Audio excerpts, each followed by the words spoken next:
They were in recent years, but it's obviously been a long time since 1983. And they were preliminary to the passing of legislation.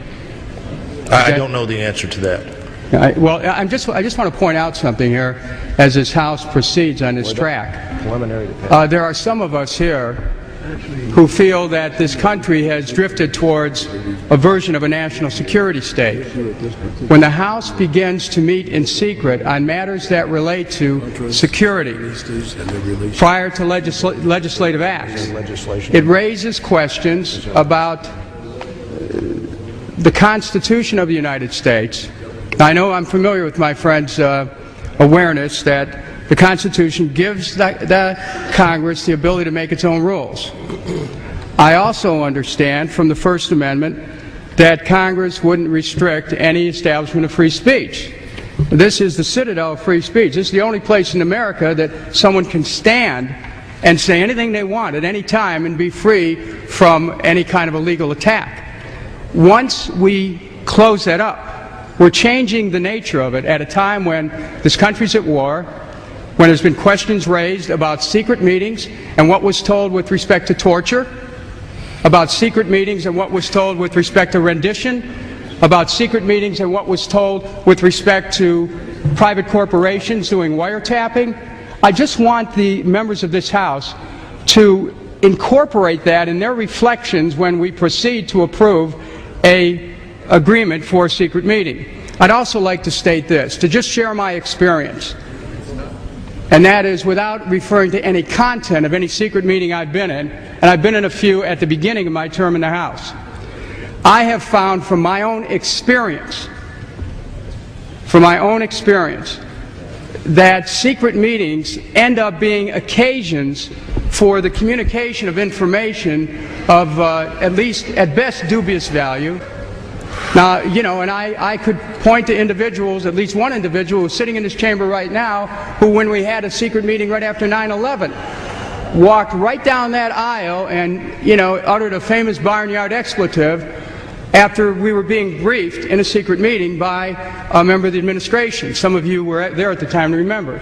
So I'm just communicating a concern here about the path we're going down. And, you know, I can only do that.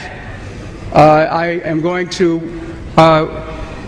will not attend that meeting. I will withdraw my objections, but I want to have my friends here know that we ought to be proceeding with the utmost caution in going into this direction. The gentleman withdraws his objection. Is there objection? I am not going to be attending such a session. I believe that it violates the spirit of this House, but I will withdraw my objection since my good friend feels that this is the path that he has to go. Thank you. Madam. Is there further objection? Reserving the right to object. The gentleman from Arizona. Would the leader yield for 2 questions? Yes. As I understand the situation, we're going to secure the chambers. Not only did members discuss new surveillance provisions, as was the publicly stated reason for the closed-door session, they also discussed 1. The imminent collapse of the U.S. economy to occur by September 2008. 2. The imminent collapse of U.S. federal government finances by February 2009. 3. The possibility of civil war inside the USA as a result of the collapse. 4. Advance roundups of insurgent U.S. citizens likely to move against the government. 5. The detention of those rounded up at Rex 84 FEMA camps constructed throughout the USA. 6. The possibility of retaliation against members of Congress for the collapses. 7. The location of safe facilities for members of Congress and their families to reside during expected massive civil unrest. 8. The necessary and unavoidable merger of the United States with Canada for its natural resources and with Mexico for its cheap labor pool. 9. The issuance of a new currency, the Amero, for all 3 nations as the proposed solution to the coming economic crisis. In the span of less than 4 months, gasoline prices will rise 500%. This has already begun. The prices of both food and shelter rise over 300%. Unemployment levels will reach over 40%. The savings of millions will evaporate overnight due to currency devaluation and bank failures. Unrest will begin in the larger cities first, then spreading out into the countryside. Strong and repressive laws are newly enacted as police and military forces spread throughout the country to counter all signs of growing rebellion. If you are an American hearing these words, you must understand this is happening now. It's not conspiracy theory. It is fact. We are in the midst of these cataclysmic human events. Let me explain to you the red, blue and yellow list. Red list. These people are the enemies of the state. They are the leaders of patriot groups, outspoken ministers, outspoken talk show hosts, community leaders, and bloggers who talk about the government. These people and their families will be dragged out of their homes in the middle of the night. They will be driven to a black unmarked helicopter waiting to fly them to FEMA detention camps to be killed immediately. This will take place approximately 2 weeks before martial law is enforced, shortly after the crash of the economy. Blue list. These are also enemies of the state, but are followers of the red list resistors. These people will be rounded up after martial law is in place, and will be taken to the FEMA detention centers and killed. I will guess that people such as you seeing this video are on this list. Yellow list. The sheep. These are citizens who know nothing about the truth behind the government and the New World Order and don't want to know. They are considered to be no threat at all and will be instructed how to behave and will most likely do whatever they are told. Unfortunately, there are too many of these to be effectively controlled, so many will be killed or starved. Those people on the yellow list who are not killed will be tagged with an RFID microchip 666 and released like sheep to be tracked and controlled. Wake up! We are all on a red, blue or yellow list somewhere. If you live near any FEMA facility, leave before it gets worse. Prior knowledge about events soon to occur have saved millions over the past century, allowing them to flee the most dangerous areas ahead of time, and when they still could.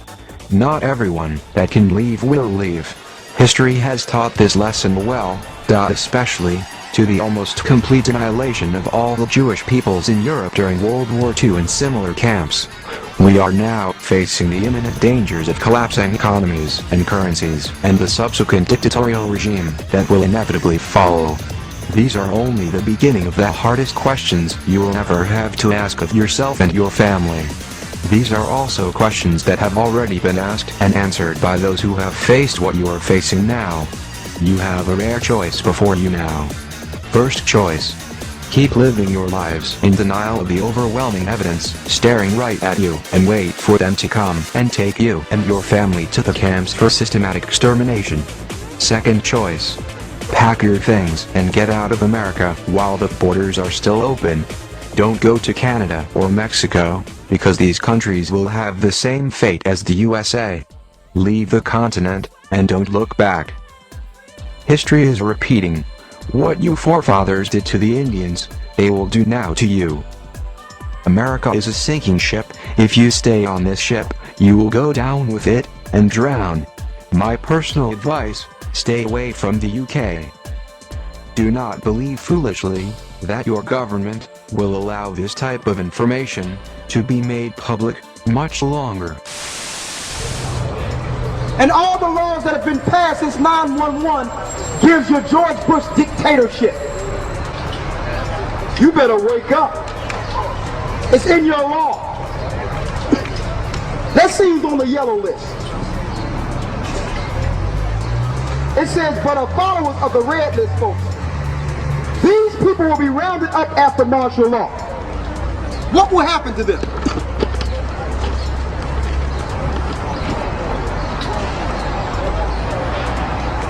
They will be rounded up when martial law is in place and will be taken to the detention centers and re-educated.